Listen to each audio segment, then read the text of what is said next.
Clip number 1428۔ اس clip میں آپ قرآن پاک کی سورہ دخان کی آیت نمبر 4 سے 7 تک کی تلاوت، ترجمہ اور تفسیر قرآن صراط الجنان سماعت فرمائیں گے۔ بسم اللہ الرحمن الرحیم۔ ترجمہ: اللہ کے نام سے شروع جو نہایت مہربان رحمت والا ہے۔ فیہا یفرق کل امر حکیم امرا من عندنا انا کننا مرسلین۔ ترجمہ: اس رات میں ہر حکمت والا کام بانٹ دیا جاتا ہے ہمارے پاس کے حکم سے، بے شک ہم ہی بھیجنے والے ہیں۔ فیہا یفرق، اس رات میں بانٹ دیا جاتا ہے۔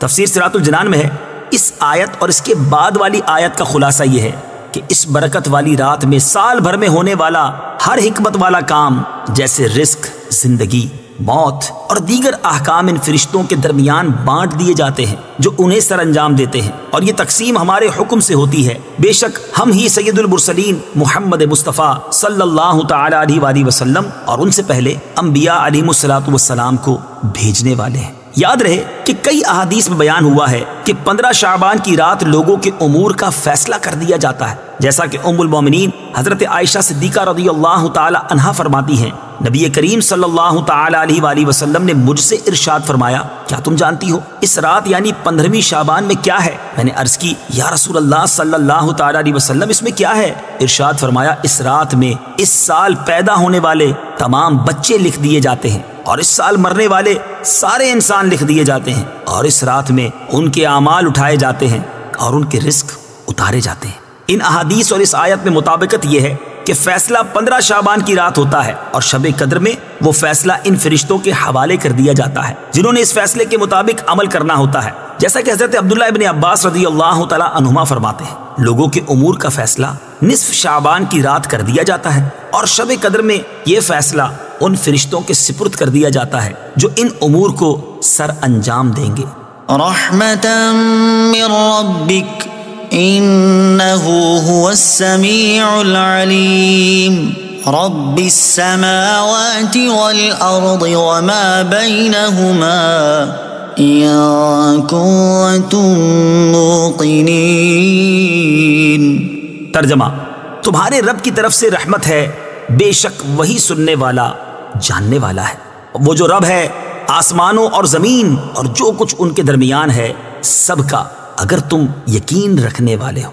رحمتا من ربک، تمہارے رب کی طرف سے رحمت۔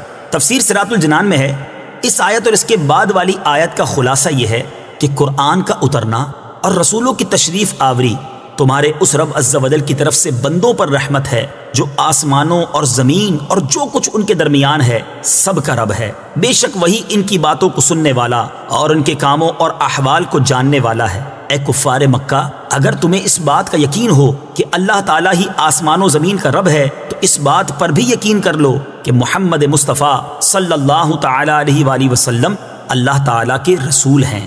Clip number 1429۔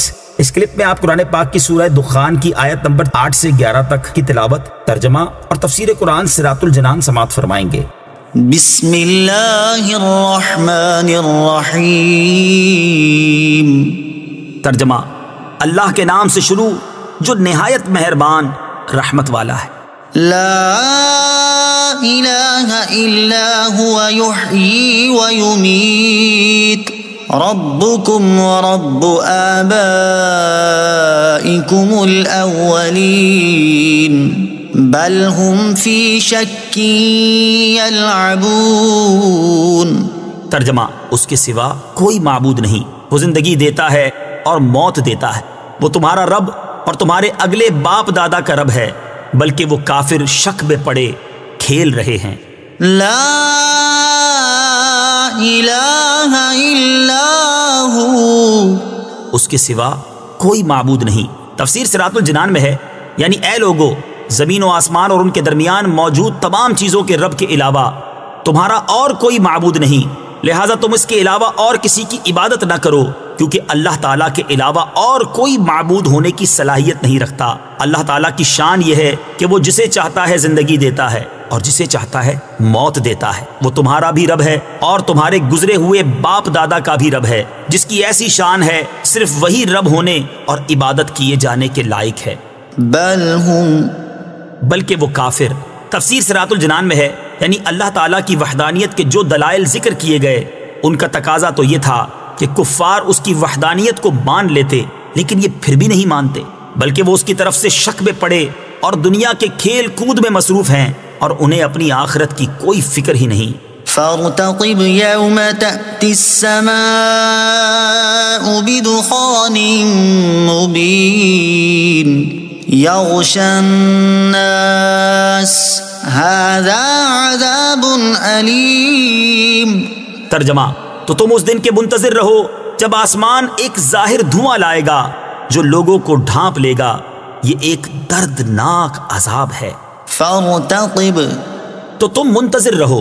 تفسیر صراط الجنان میں ہے، اس آیت اور اس کے بعد والی آیت کا خلاصہ یہ ہے کہ تاجدار رسالت صلی اللہ تعالی علیہ وآلہ وسلم کی طرف سے اسلام کی دعوت ملنے پر کفار قریش آپ کو جھٹلاتے، آپ کی نافرمانی کرتے اور آپ کا مذاق اڑاتے۔ اس بنا پر رسول کریم صلی اللہ تعالی علیہ وسلم نے ان کے خلاف دعا کی کہ یا رب انہیں ایسے 7 سالہ قحط کی مصیبت میں مبتلا کر جیسے 7 سال کا قحط حضرت یوسف علیہ السلام کے زمانے میں بھیجا تھا۔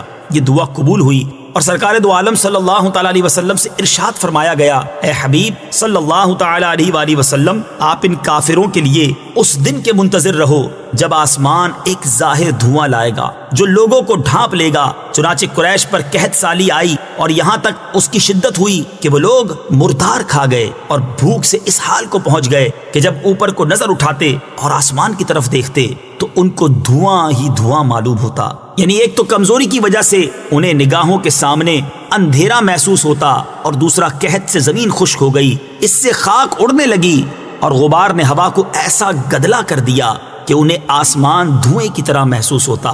اس آیت کی تفسیر میں ایک قول یہ بھی ہے کہ یہاں دھوئیں سے مراد وہ دھواں ہے جو قیامت کی علامات میں سے ہے اور قیامت کے قریب ظاہر ہوگا۔ اس سے مشرق و مغرب بھر جائیں گے، 40 دن اور رات رہے گا۔ اس سے مومن کی حالت تو ایسے ہو جائے گی جیسے زکام ہو جائے، جبکہ کافر مدہوش ہو جائیں گے، ان کے نتنوں، کانوں اور بدن کے سوراخوں سے دھواں نکلے گا۔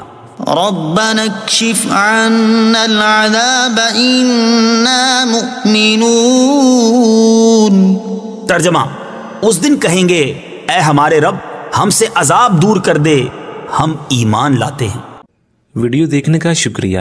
اگر آپ چینل پر نئے ہیں تو سبسکرائب کر لیں اور ساتھ ہی ساتھ بیل آئیکن پر بھی کلک کر دیں تاکہ یوٹیوب ہماری ہر ویڈیو کا نوٹیفیکیشن سب سے پہلے آپ کو بھیج دے۔